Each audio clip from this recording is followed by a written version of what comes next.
spins a web any size, catches thieves just like flies. Look out, here comes the Spider-Man. Hey everyone, it's me, your friendly neighborhood, Actually, it's us, and we're back doing another review. This time we're watching, what are we watching? What was it? We're was watching it the Eternals. I think it was the Eternals, right? I don't know. You bought the tickets. What are the Eternals? Oh yeah. We are watching Crisis on Infinite Spider-Earths. That's actually probably a better title than No Way Home. It is, right? Like, this is almost Marvel's Crisis Light. So, kind of. Look, so we've tried to avoid spoilers as much as possible. We're seeing this the Sunday after it came out. Well, it was opening weekend, the Sunday. Still, right, so it's Sunday before Christmas. Movie just came out a couple days ago. Have not seen too many spoilers online, as far as I know. I've obviously I saw some things leading up to it and rumors, yeah. But, yes. No hard confirmations or lots of rumors. So fair to say expectations are high. Oh, for sure. As we said in the one video where we talked about this that we put on YouTube, Toby in the MCU, right? So, yeah, I mean, that's the big theory, is that Toby and Andrew Garfield are going to come back as their respective versions of Spider-Man. And, we do know that both Doc Ock and Green Goblin, as well as Sandman and Electro, all of which came from, the Raimi and the, I guess, do you want to call them the Mark Webb verse, or... The Garfield version. Right, so the Garfield and Tobey eras of Spider-Man. There's definitely some characters coming back from that, so it wouldn't be completely out of the question to have these two versions of Spider-Man. Yeah, all the villains are in the trailer, so... And somebody pointed out to me that there's a scene in the trailer where they're, like, in the air fighting something, and you see, I think it's Lizard, get knocked back by an invisible force. So it could have been an edit made where somebody was there. Could be Miles Morales. Invisible. Connected to, I'm thinking they should connect it to the animated That would make more sense, though, right? I mean, they've already established that the multiverse exists in the animated movies. It wouldn't be completely out of the question to have Miles Morales or another version of Spider-Man that we haven't seen yet appear. Well, rumors aside, like, if they are going through the multiverse route, I think it would be...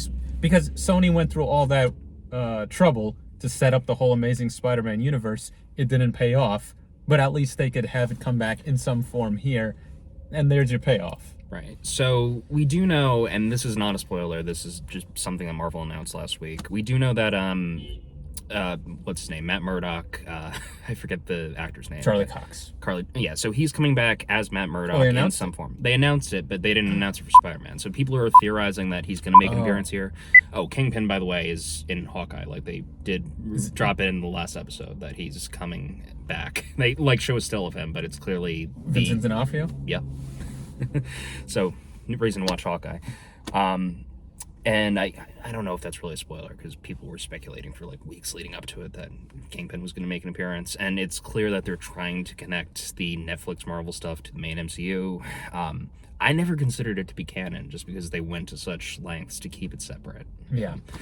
But it was like the Agents of S.H.I.E.L.D. situation, almost. Yeah, exactly. Where it's like, the premise is that it's connected because they mentioned the Battle of New York in Daredevil season 1, I think. But other than that, there's really nothing to connect it. Right. So, again, we don't know if they're going to make any reference to that in No Way Home. They're, again, stacking it up to be the event of the year and have... Well, again, Crisis, right? So the characters are connected, but as far as the history goes, it could be relevant. It could not be. Yeah. And Crisis. I mean, we do know that this thing takes place right after Far From Home. It takes place in New York, so... wouldn't be too out of the question to have some of these New York-based Street Fighters interacting with Spider-Man. Anyway, I will say this is like the one I think it's the first Marvel movie that I've gone to see, or that I will be going to see, in a theater since Endgame, I think.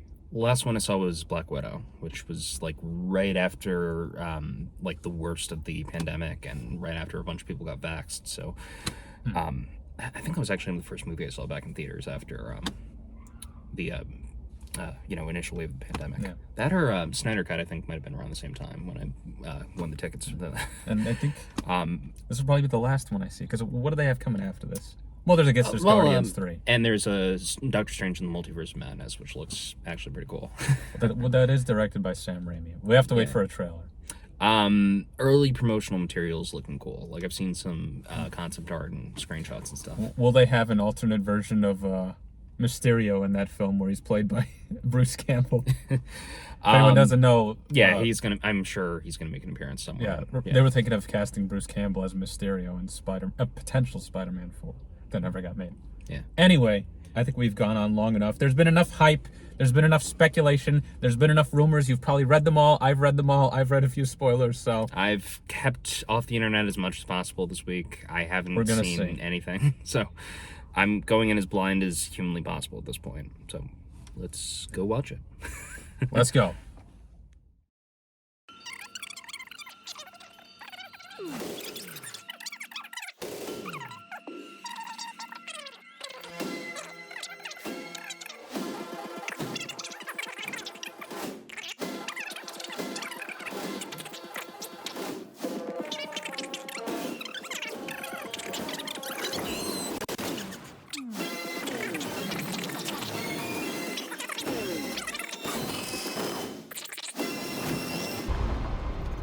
Hello, Peter.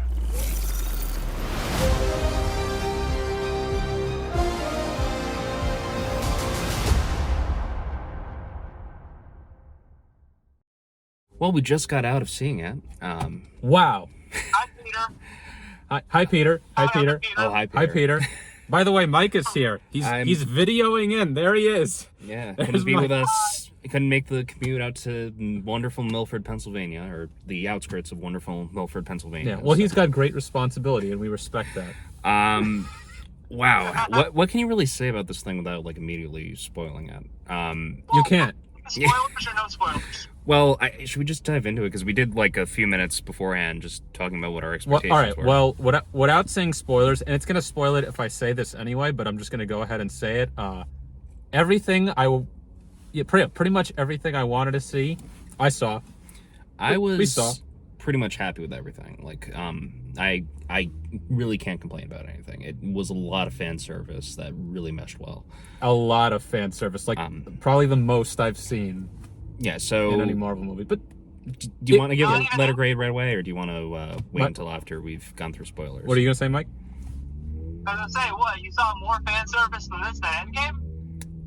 Well, maybe, I mean, maybe because there were like in jokes, like memes references, because there are so many Spider-Man edits on YouTube, you know, like of the original trilogy, especially the Tobey Maguire ones, and there's like some recurring things that are used, like the one. There's a series of YouTube poops where it's like every time somebody falls in a movie, it cuts to, you know, Tobey falling from Spider-Man 2, you know, and he goes, "Oh, my back," and he says, "My back hurts" in this. Yeah. So I don't know if I didn't pick up on that's that one referencing, actually. but if that's a reference, somebody out there who was working on the movie is watching these videos. Okay, so I guess we're diving right into spoilers since you just mentioned Toby. Oops. I don't think it's going to surprise anyone because it was like the worst kept secret about this whole movie that Toby and Andrew were going to make an appearance. Like, I mean, we knew that there was footage leaked ahead of time. Marvel did what they could to cover it up, but I think pretty much everyone expected Toby and Andrew to make an appearance. Toby in the MCU, we memed him into it. I weirdly didn't expect it to be that substantial of a role, and yeah, I think it meshed really well. Like, I think they do make a good combination, even though they're all like, you know, essentially the same character. I think Andrew and Toby was perfect. Yeah, meshed really well. I mean, it was only 5 members of the Sinister Six, so I don't know if we can call them the Sinister Six, but it was. There was 6. No, well, let's see: Doc Ock, Goblin, Electro, Lizard, Sandman. There was one that was brought in that was never actually a villain. Oh, Venom. Yeah, that's fair. Does that count? I wouldn't count that. I would say it's 5 since they only really fight the 5. So just quick, the spell was everyone that knew Spider-Man was Peter Parker came over. So does that mean Venom? I see where you're going with this. John and I were saying the same thing to ourselves when we were watching the post-credit scene. Like, it makes absolutely no sense given the parameters of the spell, since, like, this version of Venom has never interacted with any version of Peter Parker. Like, how would he possibly be affected by this thing that's supposed to just bring people from the multiverse who have known the identity of... see, that I also said that. Here's what I want to know. How did Venom even get there? Because clearly he got there before this spell was cast. Did he? Did- I mean, I think the universe sort of runs parallel, right? Like, well, because he was watching a broadcast. Oh, I guess that could have happened after he did the spell. yeah, I mean, it might have been a post-recording or something. Like, keep in mind, if the biggest hero in the world had his identity, like, suddenly revealed to everyone, that would probably be big news for at least a few days, right? Yeah, you're right. And since they are going the completely the Alex Jones route, he does kind of like just repeat himself. Alex Jones does. He tends to repeat himself, so it. Yeah, I mean, that doesn't matter. Yeah, so I'm just saying I could believe that it was broadcast afterwards. And that's another thing, right? Like, they sort of hinted that they were going to go with that version of J. Jonah Jameson in Far From Home in the post-credits. But they went full Alex Jones with them. Oh, like, yeah, it was basically InfoWars. He even had, like, the whatever it is, the drugs. Oh, yeah. The Brain Force. Yeah, the protein supplements, man enhancers. Considering whatever. all of the lines that they reused from the original movies that were callbacks, because, you know, like I'm something of a scientist myself. Yeah, that was great. Trying to do better. The pointing. Yeah. All those reused lines, I'm surprised that we didn't get Jameson saying, "I want that wall-crawling arachnid prosecuted." But I will say Doc Ock was like probably my favorite villain in the whole thing. And part of that is because, well, look, I mean, you have literally, there's not a villain there that I dislike, right? Well, he kind of stops being a villain part of the way through. Yeah, and that's part of, like, he was... I liked that. I think he was one of the few characters in it who, like, really never was a villain. He was never really driven to that, right? Sandman. Yeah, Sandman too, but, you know, he also did kill Uncle Ben and was, like, a petty thief before that. Like, Accidentally. you can argue that he had good motives, but it's like, he did some bad shit. I mean, what really is a villain if not, like, someone who does bad shit for their own Tom motives? right in the beginning. That's true. I don't know. There's something about Doc Ock, and maybe it's just because Spider-Man 2 is probably the best, like... Oh, it's Alfred Molina. It's just him. He's so good in the role. Well- And maybe it's partially because he has, like, so much time on screen, and because he just seems like a more developed character in this movie than the other villains. But he's great. Defoe. Yeah, Defoe. You know what And I do really feel liked? bad for- I liked that he ends up being basically the main threat, more or less. Right. He was the first villain that we saw for a Spider-Man movie, Right. and now he is the last. Yeah. Well, you know, unless they make more, but you know what I'm saying. Like, Well, I thought that very... so they did announce another Spider-Man trilogy. Yeah, with Tom but Holland, I thought like having him be the last one that they face, you know, after they take them one at a time, I thought that made it for me. Yeah. That was like the perfect way to do it. And you know, he does all the callbacks, he has all the mannerisms. I did not notice the de-aging at all. And by that I mean it was looked very really good CGI. It was very clean. And you know, they clearly did touch him up. On that point about Defoe, you know that big emotional scene that we're all supposed to be like, oh shit. But, I mean, it didn't hit me. The Aunt May scene did not hit me. You know, I felt the same way. Like, it felt weirdly anticlimactic. Like, you know, I can see that it's happening, but it doesn't feel like it's going to stick. You know what? You know there's why? Something about it. She's died like 3 times before. The PS4 version did it better? Sure, but I was gonna say because it felt kind of like a side consequence of the situation rather than something central to the scene itself. Like in Spider-Man 1, when Green Goblin's holding up Mary Jane and the tram car, you know, he's like, "You have to choose, Spider-Man." Like that danger is the center of the scene. Even in Amazing Spider-Man 2, when Gwen is falling, that's the center of the scene. Right. But here, Aunt May is just kind of like off to the side. She's collateral. That's a good point. She's just sort of thrown aside. It doesn't really serve much of an emotional purpose. I just don't care about this version of her. Like, if it was Toby's Aunt May, I would have been like, no, that old lady. Yeah. Yeah, it's true. It doesn't have the same sort of emotional impact. Oh, good. Someone just gave us some more lighting. You shoehorned it in. Yeah, they shoehorned it in just so they could say the line, the great power line, and then so that at the end they could be like, "Oh, he said, yeah. You said, he said." And I pretty much called like the second they, yeah. Go ahead. Oh, sorry. I was gonna say it only took 6 movies to get us the actual Spider-Man. Yes, he finally has the genuine, real suit at the end, the proper one. It was beautiful, man.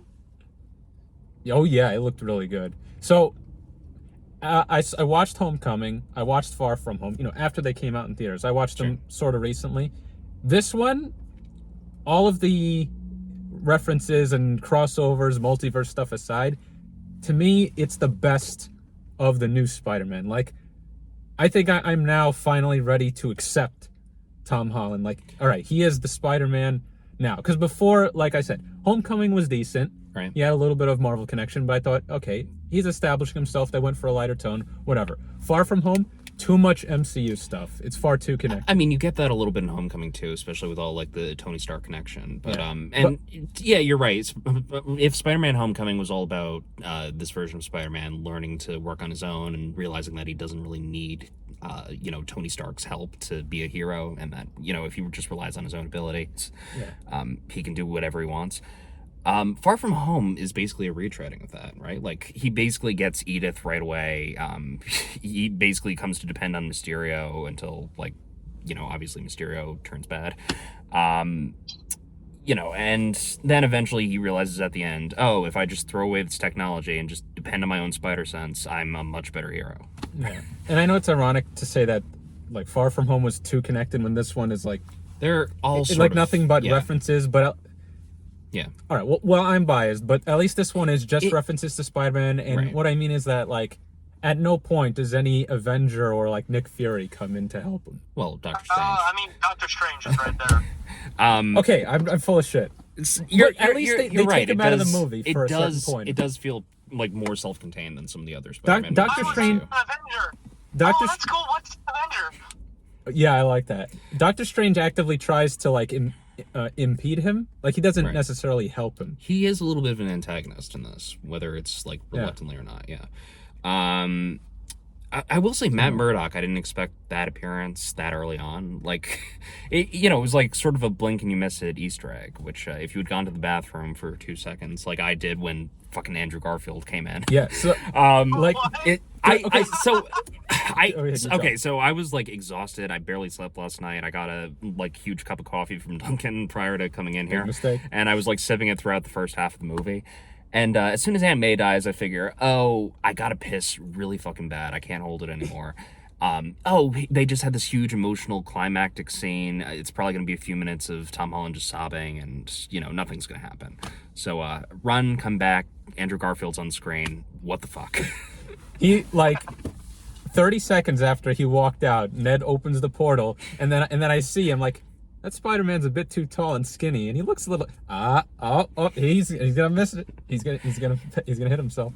Yeah, so look, realistically, I'm probably gonna see it again while it's still in theaters. But can I say I appreciate that scene for not because you'd expect that they wait till the final battle, and then it's like a you thought it was gonna be another Endgame moment. Yeah, a Deus Ex Machina. They come in at the end and they save the day. No, it's like this nice quiet moment where they come in and they start comparing themselves, verifying each other's identity. It was nice. Yeah, worked pretty well. It was nice. You want to know what I did during that moment? What'd you do?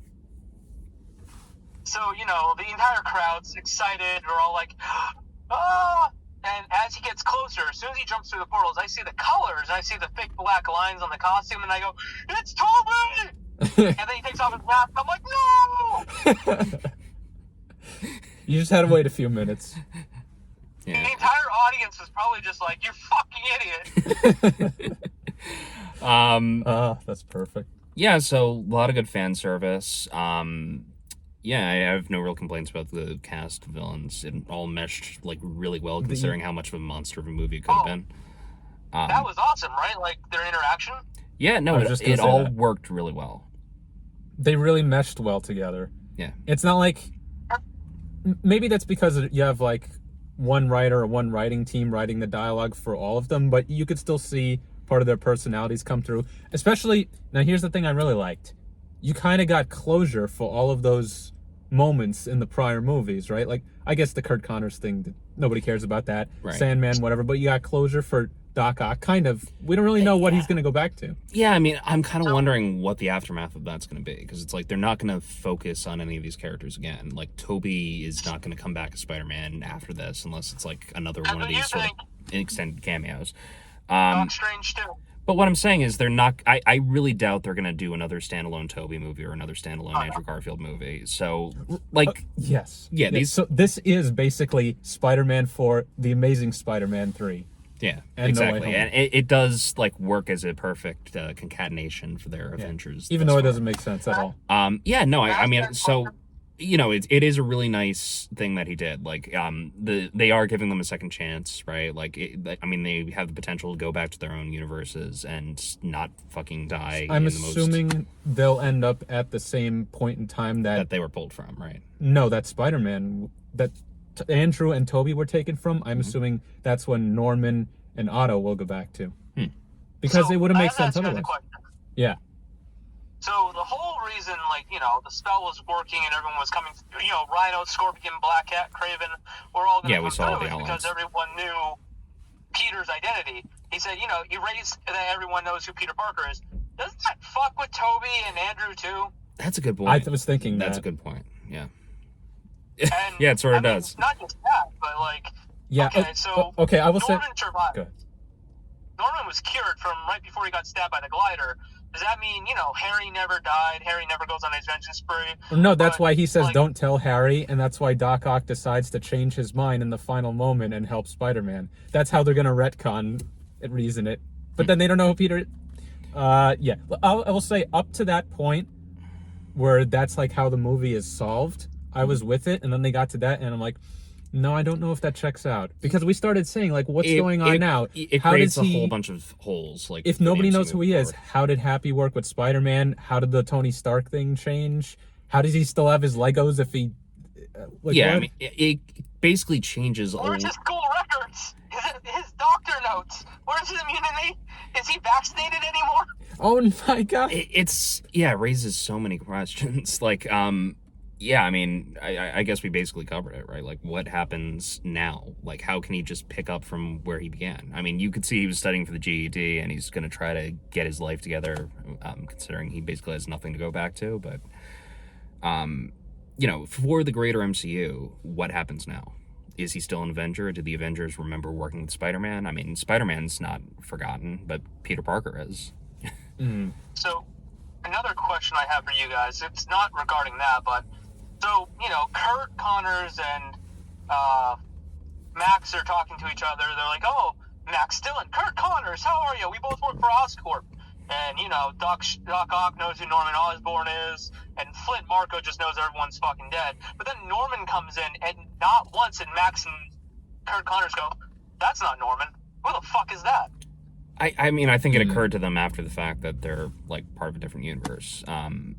It's it's all your fucking fault, Norman, that we're like this too. Yeah. But also in the Andrew universe, wasn't Norman not in the public light for a long time? I guess that doesn't matter. Yeah, and in the Andrew universe, they never really do show Norman, do they? They never show his face. Yeah. Okay. So pretty much just starts up there. On his deathbed. Right. They show him on his deathbed, but I think he's in shadow. Yeah, I honestly don't remember if they actually had an actor playing him, right?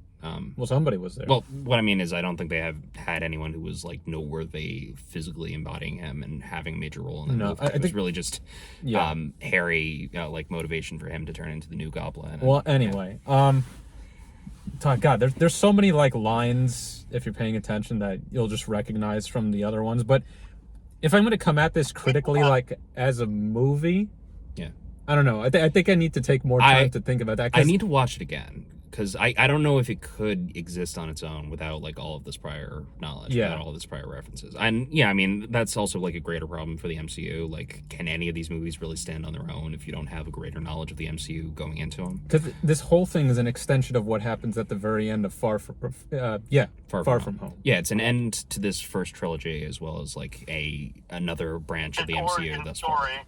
Yeah. There is growth of Peter, the great power thing. That's basically the summary of it. Which I think he had that motivation for a while. He wasn't just recklessly using his abilities going into it, which, part of the reason why it was so impactful of a line for Toby is because he really didn't know what he was getting his powers for. This does kind of fix one criticism I always had about Tom Holland, which is that Spider-Man's always been guilt-driven, right? Right. There it is. Okay, so you're saying he didn't have that same motivating factor? No, I don't think he did. Because his Uncle Ben's never talked about. For all we knew, he either just wasn't in the picture or he died of, I don't know, some other illness. That's what's I always going on assumed, in Spider-Man freshman year. They're going to I mean, because Ben Parker did exist in the MCU, Franklin. apparently. Yeah, I mean, I think they hint at him. I mean, obviously in No Way Home, they do mention him by name, but It's just the briefcase. Hmm. There's actually no reference of Ben ever said. Huh. There's just the suit and there's the briefcase. Yeah. Well then. Well, like I said, as far as pretty much everything goes, I was with it, but I heavily question the end solution in all of its logical fallaciousness. Is that a word? Yeah, logical fallaciousness. Wait. That sounds a little bit too close to another It sounds. Yeah, I was just thinking the same thing. Anyway. Yeah, fallacious is a word, so logical fallaciousness. Yeah, Yeah, it's I a think that's movie word. filled with some logical fallaciousness, but It's a word. It's a movie filled with some logical fallacies. Let's leave it at that. okay.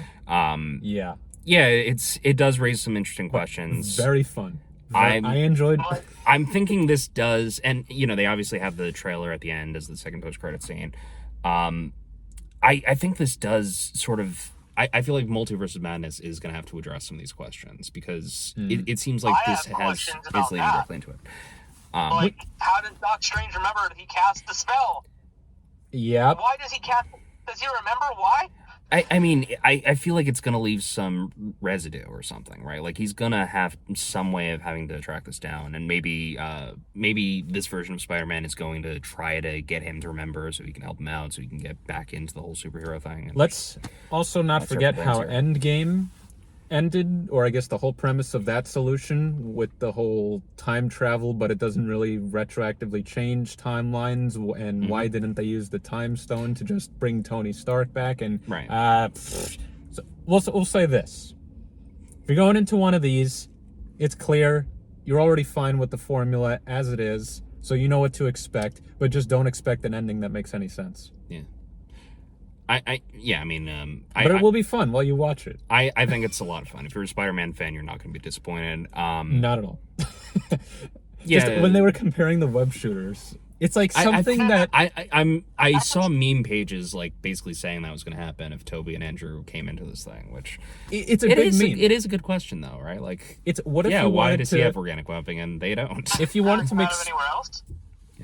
if you wanted to make Spider-Man memes into a movie, here you go. It's a meme. Yeah. Which, I mean, that's a lot of pop culture now, so it makes sense that they're trying to memify movies, right? Yeah. I suck. No, you don't. You're amazing. You're amazing. You're amazing. Do you get it? You're amazing. Do you get it? The name of your movie is amazing. Do you get? Yes. It's very much like a Gen Z young millennial Spider-Man movie. Like, Yeah. it works on a lot of levels. Again, if It's you're a a Spider-Man kid's fan, you're movie. not going to be disappointed. Well, they say shit and And crap when a lot of safety time. belts doesn't come back. What kid doesn't hear the word shit? What kid doesn't say shit in school? Good point. I said shit. You said shit? I said shit, but I also grew up in Jersey, so. Yeah, well, I grew up in the I think Bronx. shit. Okay, so we're exempt from that. Swearing's a part of life, man. So that's all I got to say. Goddamn. I know Mike gave it a 9.5 out of 10. I'd have to agree with that. In terms of my... I also say, suck it, MCU fanboys. You're far from home. The picture of Peter wasn't right, and this movie retconned it. Fuck you guys. Peter wasn't Peter. Now he is. Okay. Okay. Yeah, Um, I'd have to say my enjoyment was at about that level. Okay. So I think that's all we got to say. Yeah. Thanks for watching. Subscribe to our channel. We'll post more probably. Follow us on all the social media. Links somewhere on the screen and in our bio. Yes. That's all. Day by day,